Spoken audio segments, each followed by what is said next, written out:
sudah janjian sama saya lewat WhatsApp. Iya, betul.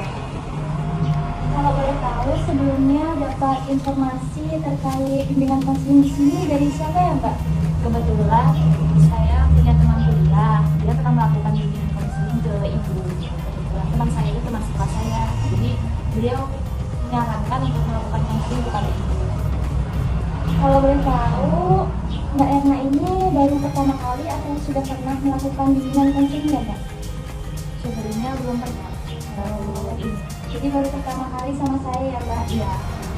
Jadi di sini yang pertama mau saya sampaikan, bimbingan konseling individu sendiri adalah bimbingan yang dilakukan oleh dua orang antara konselor dan konseli, di mana konselornya itu saya sendiri, Ibu Ria Kostari, dan konselinya itu Mbak Erna, yang dilakukan secara tatap muka seperti itu, Mbak.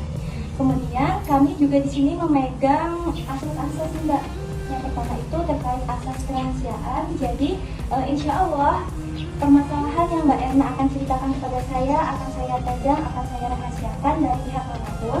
Kemudian yang kedua itu terkait asas kesukarelaan, di mana saya mengharapkan Mbak Erna ini datang ke sini dengan sukarela. Kalau Mbak Erna sukarela datang ke sini? Iya, saya sudah datang ke sini.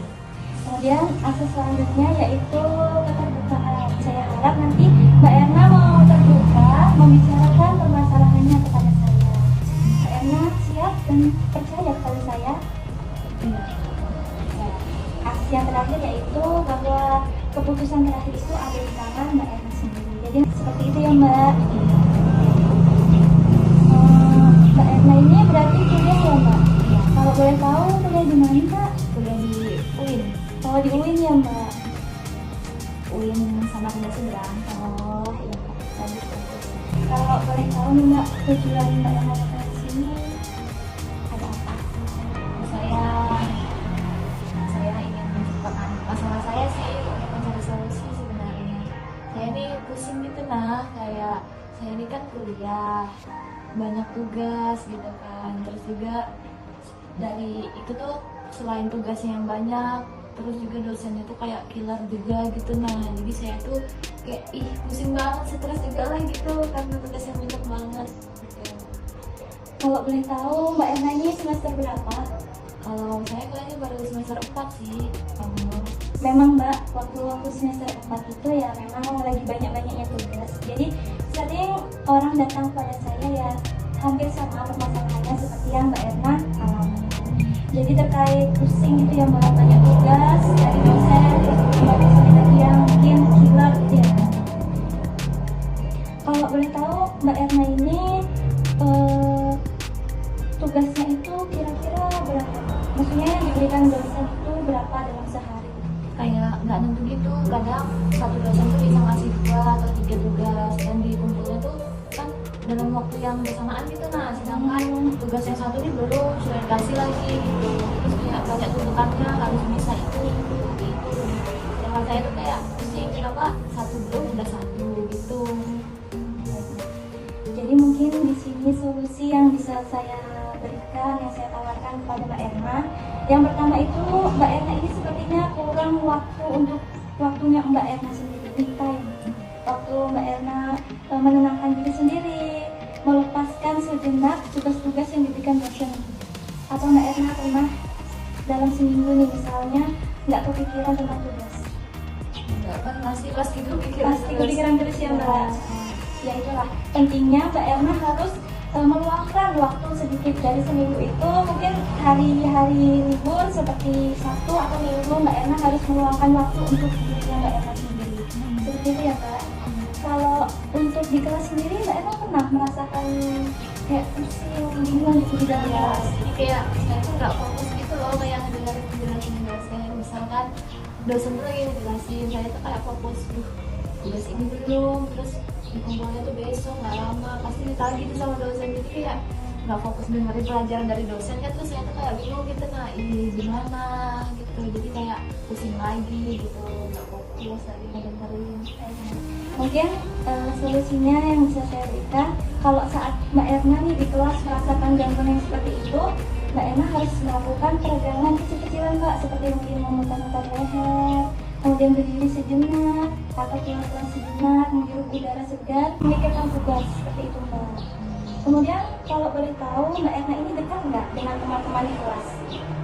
Dekat sih, tapi kayak saya tuh suka menyendiri gitu. Tapi ada ya yang dekatnya? Ada.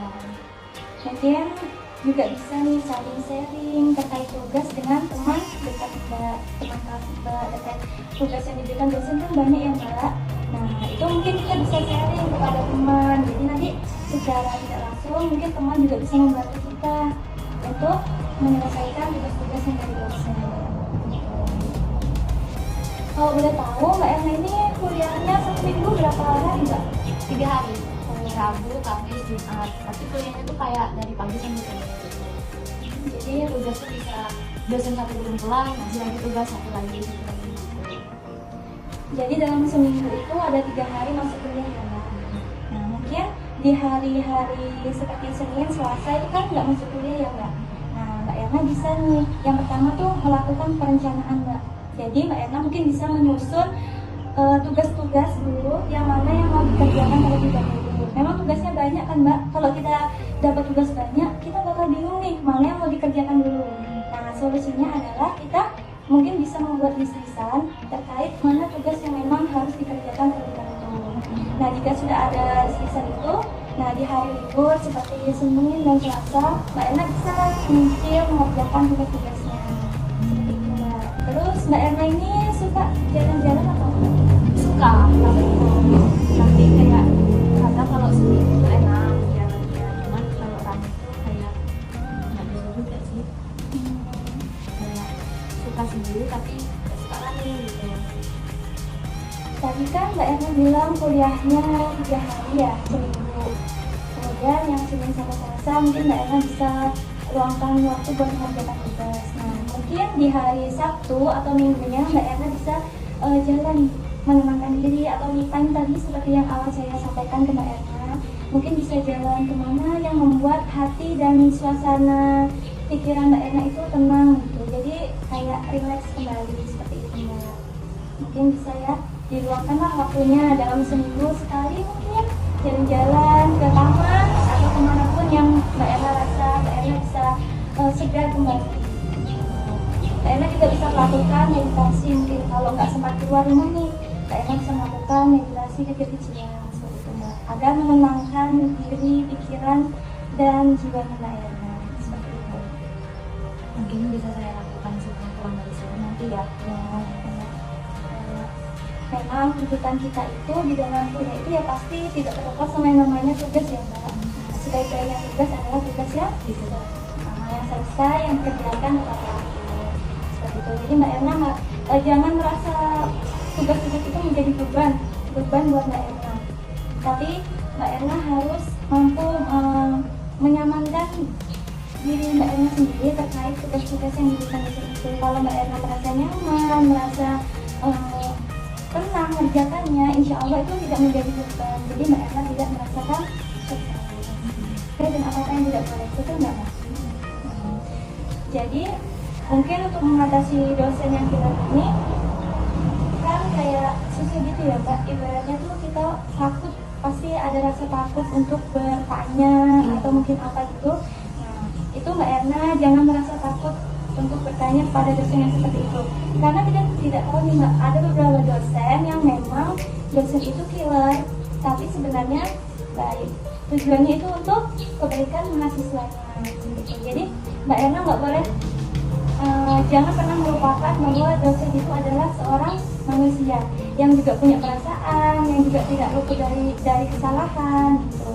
Jadi Mbak Erna nggak perlu takut dengan dosen yang di luar. Karena apa? Karena kalau Mbak Erna itu merasa takut, Mbak Erna akan terbebani, sehingga itu akan menambah stres di pikirannya Mbak Erna. Jadi kayak enjoy, cintai, jalannya aja pelan-pelan seperti itu Mbak. Insya Allah akan berjalan dengan baik dan lancar. Terima kasih ya sarannya. Gimana hati perasaannya Mbak Erna? Ya sedikit lega, semoga saya bisa menerapkan apa yang sudah Ibu sarankan. Terus juga kita jangan pernah lupain satu hal ya Mbak. Sepusing-pusingnya kita, kalau kita ngerasa nggak tenang ataupun pikiran kita lagi keluh kesah karena banyak tugas, kita juga harus mendekatkan diri kepada Allah. Gitu. Membaca Al-Quran mungkin bisa menenangkan hati atau pikiran Mbak Erna yang sedang gelisah gitu ya Mbak. Jadi ya jangan pernah lupakan sekolah. Mungkin itu yang solusi yang dapat saya berikan terkait masalah yang Mbak Erna hadapi ya. Semoga mungkin ini bisa membantu Mbak Erna. Nanti boleh dicoba dulu. Dan Mbak Erna juga boleh nanti kalau misalnya merasa ada yang kurang pas lagi atau ada yang nggak sesuai gitu, Mbak Erna bisa datang lagi kepada saya untuk menceritakan lebih lanjut.